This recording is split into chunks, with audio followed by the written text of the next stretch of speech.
US President Donald Trump's fixation on Greenland has now gotten even stronger, as he has threatened European nations backing the island nation's territorial sovereignty with a blitz of tariffs. In a Truth Social post, Trump said he would impose the 10% tariff on goods coming in from Denmark, Norway, Sweden, France, Germany, UK, Netherlands and Finland, till a deal is reached for the purchase of Greenland. A diplomatic jolt to leaders in Europe and beyond, Trump's message is clear: no deal is ever final. Trump's 10% tariff will eventually rise to 25% in June on 8 European nations after the countries collectively have vowed to shield Greenland against American aggression. Troops from different NATO countries have already amassed in the Arctic.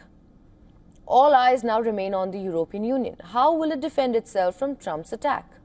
In a joint statement, EU leaders said, and I quote here, tariffs would undermine transatlantic relations and risk a dangerous downward spiral. Ambassadors from the European Union's 27 countries will be convening an emergency meeting, possibly to discuss counter-attacking measures to the all-out economic war launched by the White House.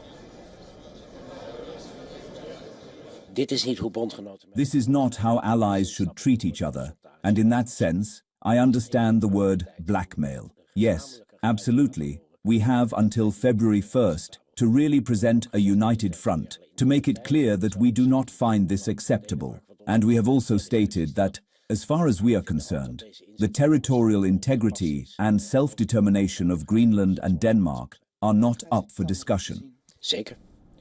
French President Emmanuel Macron, who has been vocally opposing Trump's Greenland takeover, has now warned that no amount of intimidation will persuade European nations to change their course. Macron's message was echoed by the Swedish Prime Minister Ulf Kristersson, who warned the EU would not be blackmailed by Trump, and the Norwegian Prime Minister, who said threats have no place among allies. Macron has now called on to the EU to use its most powerful measure, something that the bloc has never used before. Known as the anti-coercion instrument, it is the Commission's trade bazooka that allows for curbing imports of goods and services. The instrument allows the EU to react and target unprecedented economic coercion. French Agriculture Minister has said that Trump also has a lot to lose from threatened tariffs. Italian Prime Minister Giorgia Meloni said it was a mistake for Donald Trump to threaten tariffs against opponents of his plans. Now, responding to Trump's threats, Polish Foreign Minister said that tariffs can only be imposed on the European Union as a whole.